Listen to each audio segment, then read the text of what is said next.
Welcome to Brave Together Parenting, an empowering and truly helpful podcast for the parents of children with disabilities and all unique needs.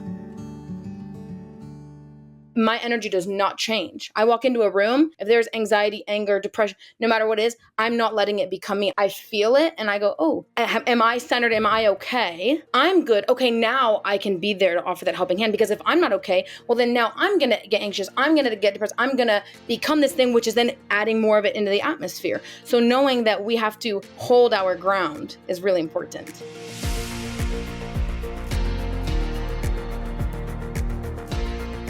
Hello, Brave friends. Hello, my beautiful Brave community. This is Susanna Peace Lovell. I am your host for this week's Thriving Disabled Adults episode. You might recognize me as a co-host for our Ask Us Anything episodes for the Brave Together Parenting podcast. And I am so excited for today's conversation. I cannot wait for you to meet this young woman who is an old soul and an absolute delight. As you might know, I authored a book this year called Your True Self is Enough: Lessons Learned on My Journey Parenting a Child with Autism. And I had the privilege to participate in the Culver City Book Festival and was so enchanted and energized to meet my table mate, who was none other than this radiant author and human being who I immediately bonded with, Ryanna Hammond. She is an exquisite soul. She is a poet, a novelist, an author. She's a business owner. Her business, All With Heart, is dedicated to helping folks live their lives all with heart, whether that means helping them get their voices out into the world in terms of publishing resources or helping them advance their minds with self-development workshops and her books and her works. She has a bachelor's degree in psychology, a master's degree in creative writing. Her biggest passions are writing, spirituality, nature, solo travel, and mental health awareness. And although depression and anxiety are not necessarily and usually in the disability category, we felt that as a team that her healing and victorious story needed to be shared with the world. So we know that we cannot talk about mental health enough, advocacy enough. We know in this community we have parents of kiddos who do struggle with mental health challenges, and I am going to raise my hand very high here. Me too, me too. I think you will appreciate this conversation. So grateful for you, Ryanna Hammond. I'm so excited to have this conversation today with Ryanna Hammond, an absolutely radiant human being that I had the very good fortune, obviously not a mistake at all, to be sitting next to at the Culver City Book Festival a few weeks ago.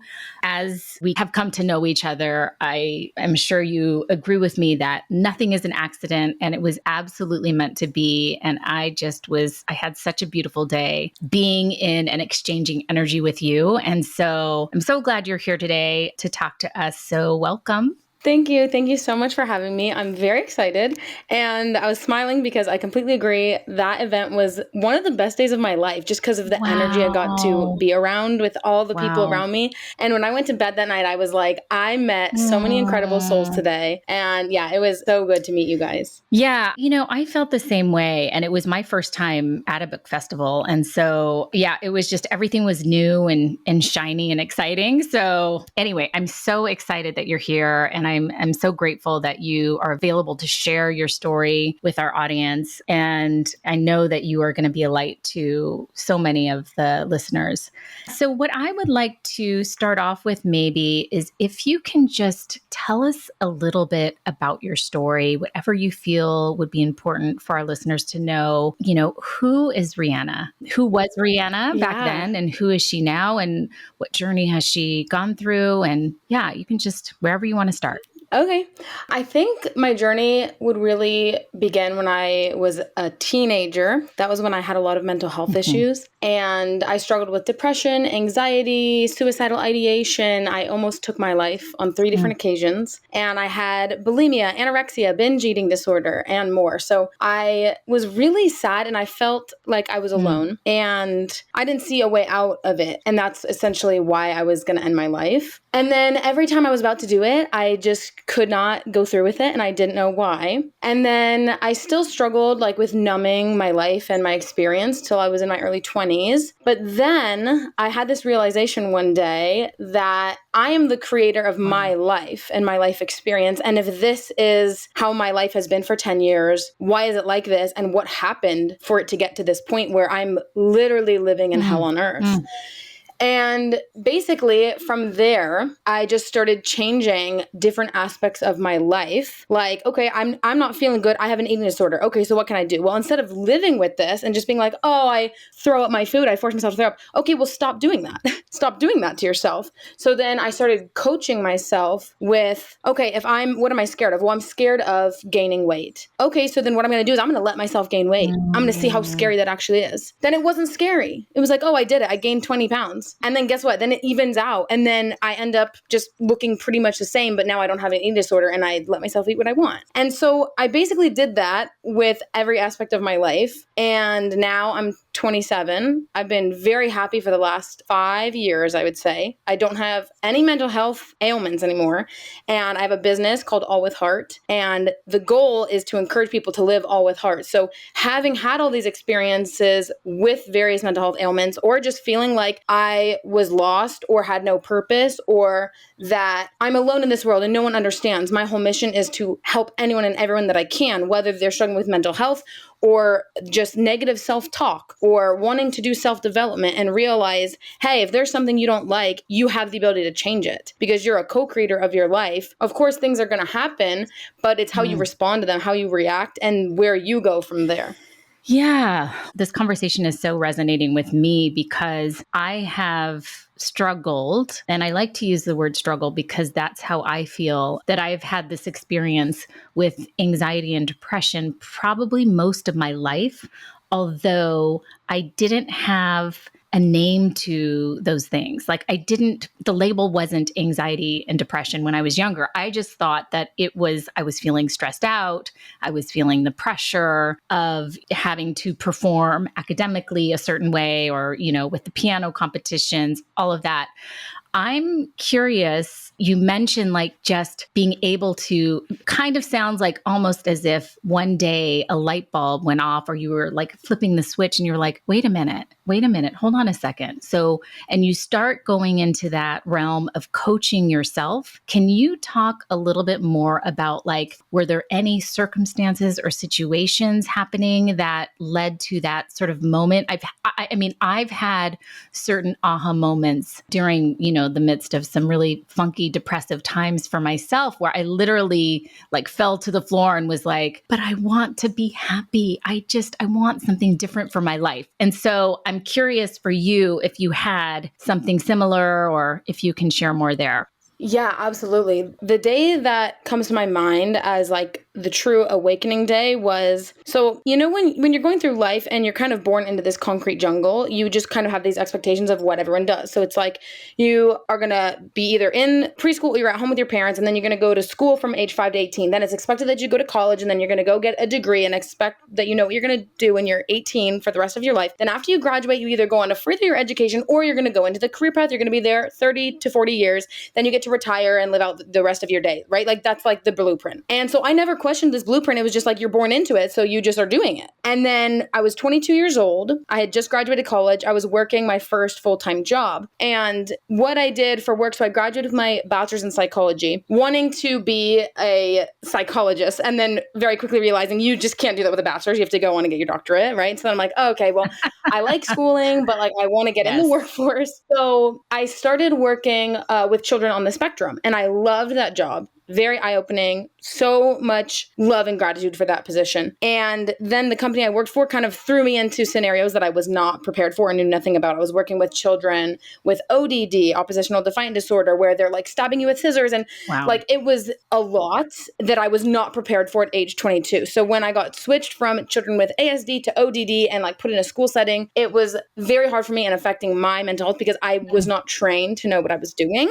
So one day, it was like 3 months into this position. I'm 22 years old. It's like August 2019. I wake up at 4 a.m., get ready for the gym, go to the gym. I'm done by 6. I shower. I go to work before the sun's up. And then I have an after school client as well. So then I'm coming home at 7 p.m. after the sun's down. So I'm out of the house for 13 hours a day. And then on the weekends, I'm just drinking alcohol and partying. Because like, this is my life. It's like Monday through Friday work and then Friday through Sunday party and repeat. So I'm like in this cycle for 3 months.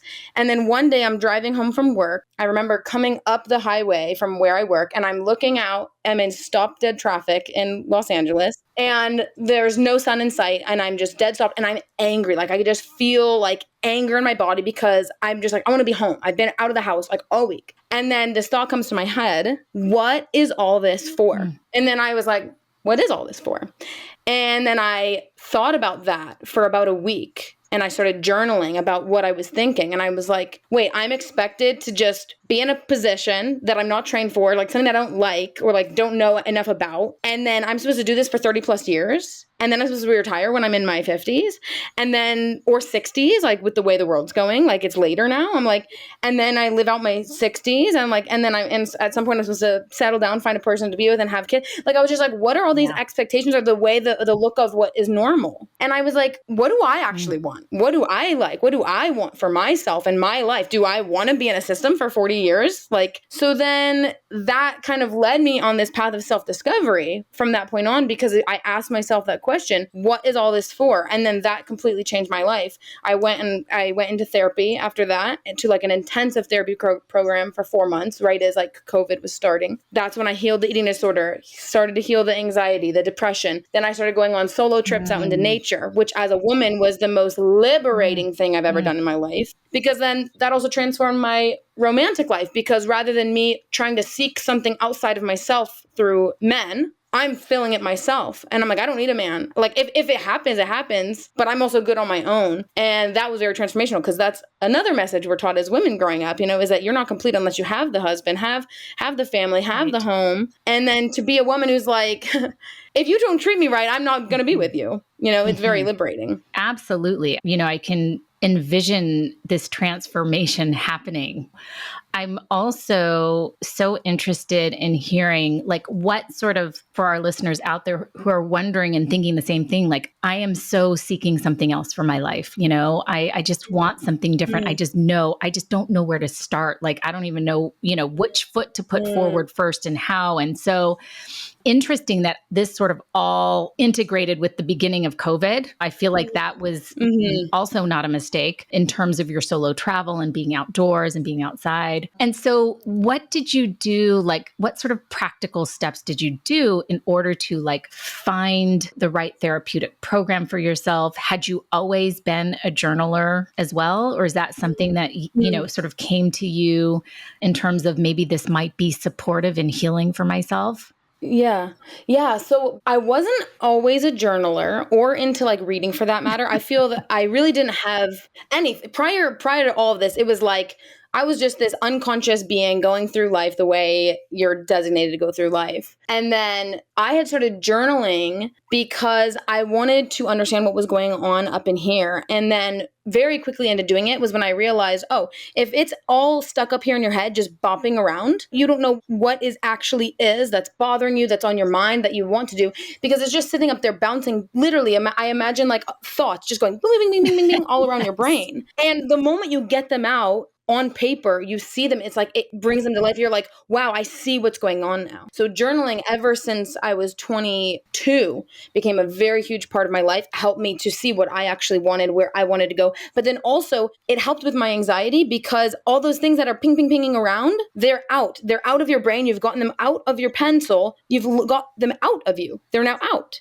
So I really recommend journaling to people, especially if you're suffering with anxiety, depression, even eating disorders, just any mental health thing that's helping you get it out of your system, and like literally almost like throwing it up. You're throwing it up, getting it out of here onto something. Right. Yes. Another thing for anxiety, definitely going outside of nature. Now, nature's always been a part of my life. I live in the suburbs outside of LA, where I've got 5 hiking trails within half a mile from my house. So I'm used to always being outdoors, always went outside camping when I was growing up. But as an adult going out, it really helped with my anxiety, because there's this almost silence and peace and aloneness in the midst of not being alone, because you're surrounded by a planet that is alive and plants that are alive and animals that are alive. You start to see your interconnectedness with everything, but it's not this chaos of the city with the traffic and the loud noise and this and that and hustle and bustle. It's this, you're just there.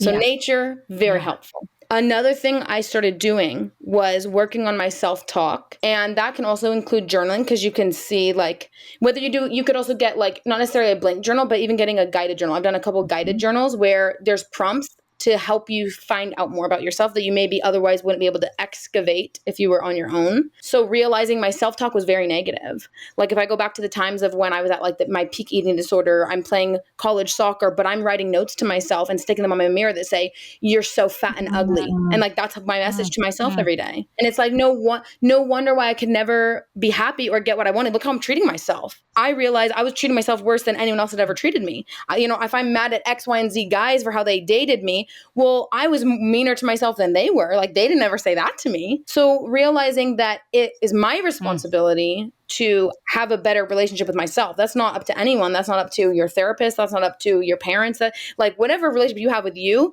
is the culmination of whatever life you've created up until this point. But the good news is you can change it. You can change it today. And it starts with becoming aware of that soundtrack in your brain. How are you speaking to yourself? What are you saying to yourself? Do you have belief in yourself? Do you have respect for yourself? And it's very scary if you don't, because you almost don't want to face those emotions, because it's like, oh, I don't want to open those doors. But it's like, as soon as you open them, I swear that's the hardest part, is opening it. Once I opened it, then it was like, oh, okay. Oh, I shouldn't talk to myself that way. So then I started saying to myself, I love you no matter what your body looks like. And even if I didn't believe it at first, I still said it. And then the more you say it, the more you believe it, the more you're rewiring those neural pathways in your brain to where you create a whole new life for yourself. Now, no matter what my body looks like, I'm like, girl, I love you. You're so hot. Let's go out dancing this weekend, girl. Let's go show off what you got. Like, absolutely. The power of the affirmations, right? We speak so loudly to ourselves, don't we? In every moment. Oh, yeah. Hi, everyone. It's Jessica here, and I just want to give a shout out to our top 5K sponsors: Rise Advocacy, GHJ Foundation, Torrance Memorial Medical Center, CMS Creative Management, MRM Education, Harbor Light Financial Strategies, the Pate Family, and PPL. We are so grateful to these big sponsors, and we're so excited about our 5K event, which will really be a family event. It's going to be at Palos Verdes High School on Sunday, October 20th. And we also have another in-person event in San Diego, October 19th. It will be wheelchair friendly, it will be family friendly, it will be stroller friendly. For the Palos Verdes High School location, we're going to do laps around the track together. We're going to have a DJ there, a food truck, coffee cart, vendors, authors, and artists. We cannot wait to see you, so please save the date and register today and be a part of the big We Are Brave Together team. And if you're not local to these events, you could do your 5K anywhere in the world. We thank you so much for participating and supporting We Are Brave Together. This is so helpful for me. And I feel like my journey in my sort of anxious and depressive episodes, which are fewer and far between, I would say now, but it's almost like sometimes there can be some cyclical aspect to it where I will just be, super duper duper duper high, and something will happen, a circumstance or a situation, which, by the way, I know is for me. I know it is. And I just have a hard time accessing joy. So I love what you're sharing in terms of your toolbox of resources and support that you have created for yourself.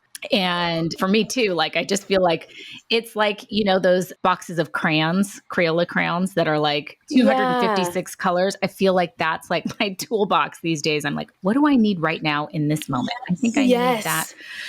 I wish when I, my younger self, my teenage self, had someone like you to look up to in terms of just I feel like it's always the most supportive when I feel like someone else has had the same experience, and yes, you have a degree in psychology, and yes, you have your master's in creative writing, right? And so you're an author, you're a poet, all of these things. However, like just knowing that you understand what it's like to Right. be in those moments of debilitating anxiety. My daughter, Arizona, who I was sharing with you at the book festival, who is autistic and just turned 18. So now she's a legal adult. And she, one of the things that sort of rules the roost in our household is her anxiety. And I feel like I'm able to help her process better because I have also felt just this, the strong pulls of like just feeling stuck. So I'm just wondering, a lot of our kiddos with disabilities do sometimes have some sort of mental health component, whether it's anxiety or just being stuck or feeling depressed about what's going on, So I'm just wondering what you wish you could share with the parents in our community that you think might be helpful, and anything that you can help us to feel, supported and seen, and maybe some practical hints and tips as well. Yeah. The first thing that comes to my mind for helping with anxiety, whether it's on the parent side or the child side,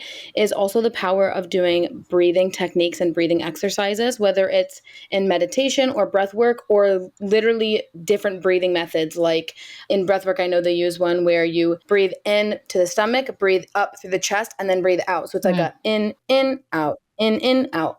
Or if you've heard of box breaths, you can do 4 in, hold, 4 out, hold for 4, where it's like literally making a box of inhale, hold, exhale, hold. And that was something that really transformed my life, whether it was my anxiety or me noticing anxiety in others around me, to help me not get overstimulated. Because a lot of times we can exchange energy with someone. So someone is having their anxiety, right? And it might be going around the house. It's exiting their body and it's going in the atmosphere. And then it's very important for us to not intake that and become of that energy too, to be able to hold our own energy field.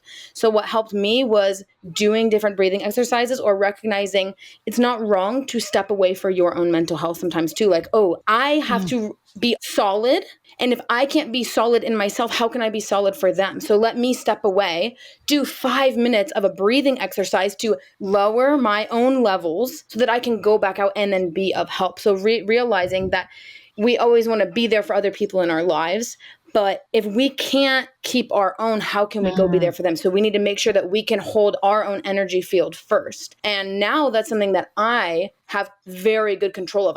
My energy does not change. I walk into a room, if there's anxiety, anger, depression, no matter what it is, I'm not letting it become me. I feel it and I go, am I centered? Am I okay? I'm good. Okay, now I can be there to offer that helping hand, because if I'm not okay, well, then now I'm going to get anxious. I'm going to get depressed. I'm going to become this thing, which is then adding more of it into the atmosphere. So knowing that we have to hold our ground is really important. This is such an important message and practice. I'm just thinking of all of us parents who are still feeling so guilty around taking care of ourselves first, advocating for ourselves. I love that you basically are practicing self-advocacy in so many different ways. I'm curious what other ways help, even just in terms of like, okay, give me a minute. I need to go do some breathing. I will actually say that to Arizona too. Sometimes she'll say it to me, Mommy, do you need to take some breaths? And I'm like, yes, I do. Aww.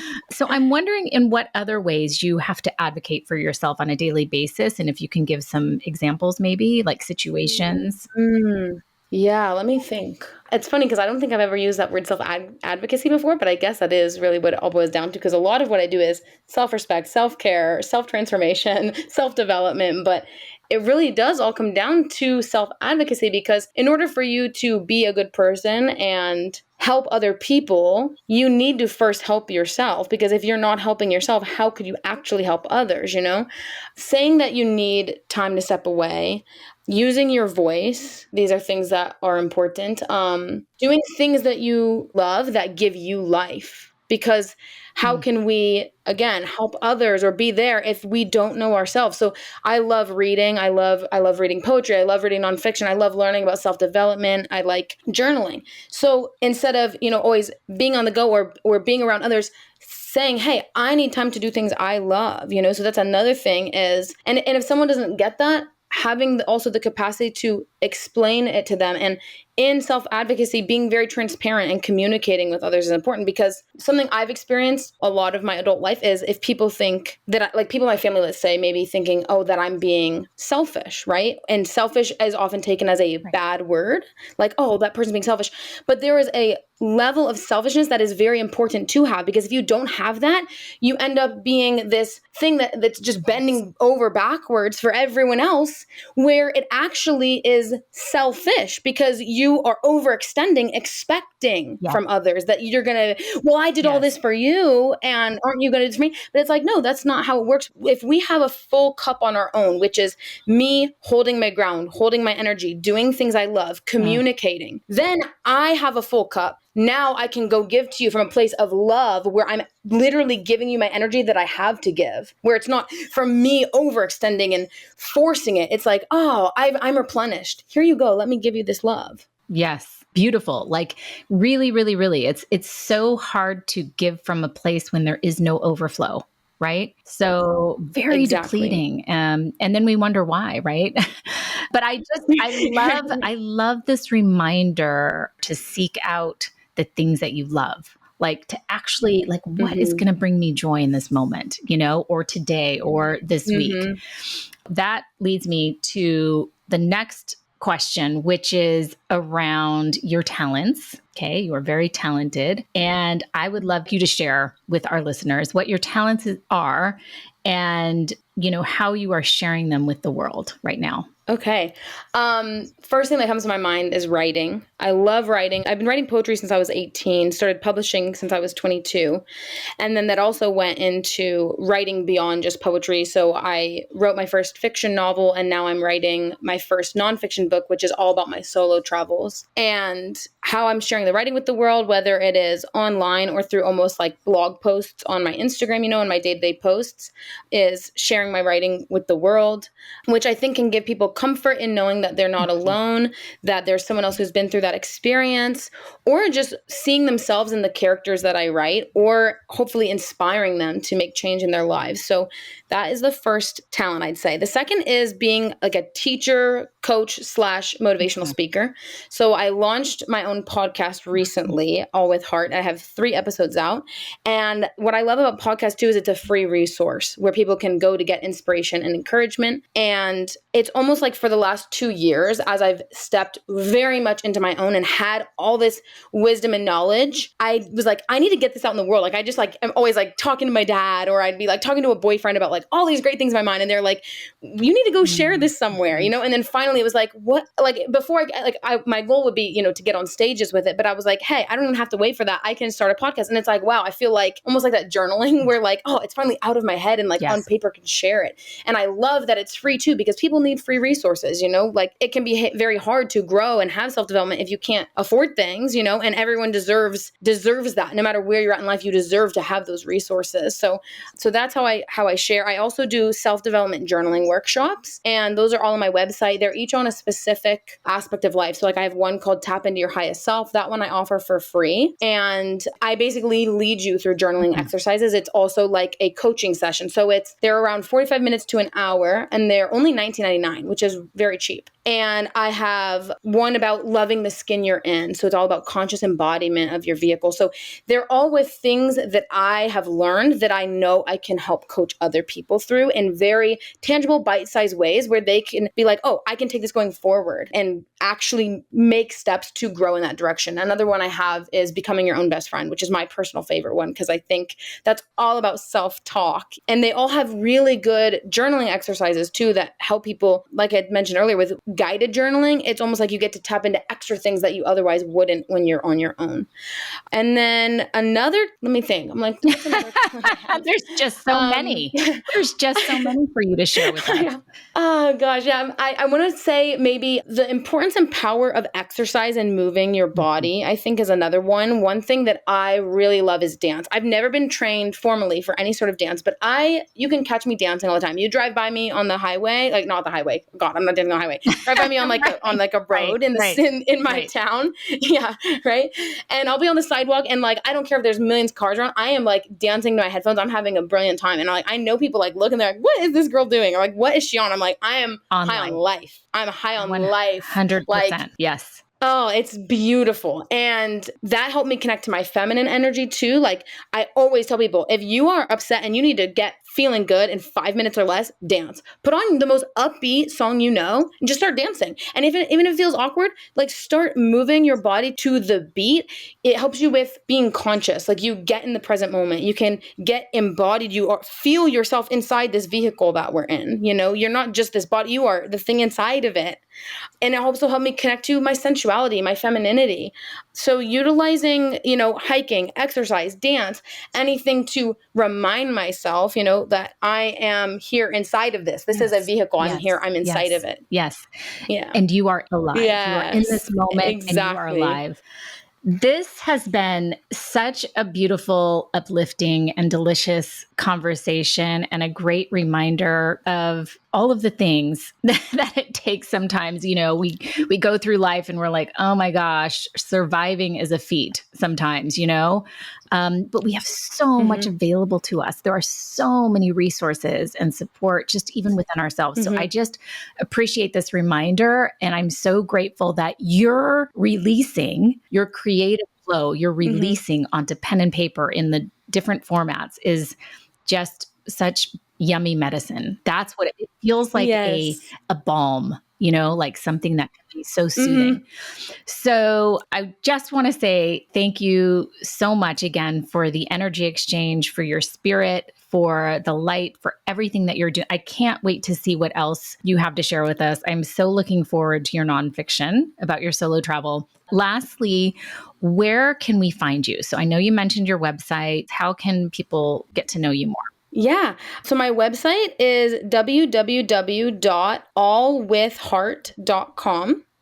And then I have an Instagram and a TikTok for All With Heart, and their is It's All With Heart. And I'm more available though on Instagram. I'm not as much on TikTok, but I'm still there sometimes. And then my personal, where I do a lot of my solo travel, nature, just wisdom, inspiration, female empowerment, anything that's on my mind, I do on my personal account on Instagram. That's at Soul Led Wanderess. So soul and then led, LED, like led by your soul, basically. Soul Led Wanderess. Beautiful. Thank you. Can I read a poem to the audience? Go for it. Okay, I was like, I think it applies, and it came in my head. I was like, someone out there might need to hear it. Okay, it's called Yin and Yang.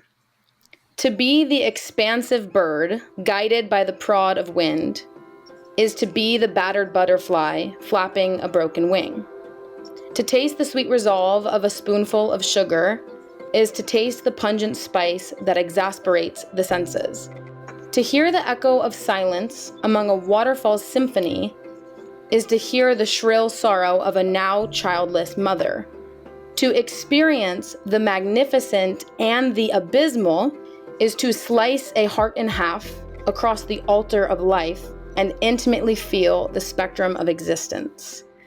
And the reason I share that poem is to say that to experience the best of the best is to experience the worst of the worst. And we cannot be scared of our emotions and anything that we go through, because life is not all good. It is not all bad. There is good and bad in every single thing.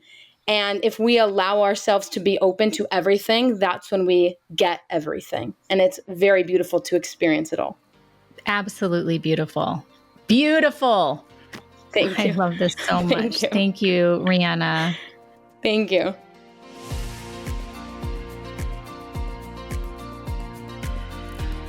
Thanks so much for listening today. Do us a favor and leave us a review and a rating so that this podcast can get into the ears and the hearts of more and more moms. Did you know that Brave Together Parenting Podcast is an extension of our nonprofit organization, We Are Brave Together? We Are Brave Together serves an international community of caregiving moms, offering support groups that are virtual and in-person, educational resources, and low-cost weekend retreats. And we have published our first anthology of caregiving stories entitled Becoming Brave Together, Heroic, Extraordinary Caregiving Stories from Mothers Hidden in Plain Sight. It will encourage and validate every parent caregiver. To join us today, go to wearebravetogether.org. Our support and sisterhood awaits you. Brave Together Parenting Podcast is for entertainment and education purposes only. It's not a substitute for professional care and should not be relied on for medical or mental health advice. The use of any content on our podcasts, links, show notes, or on our website is to be done at your own personal risk. Please seek out a professional to assess your own medical or mental health concerns because we are all beautifully complex and the content of this podcast is for a broad audience.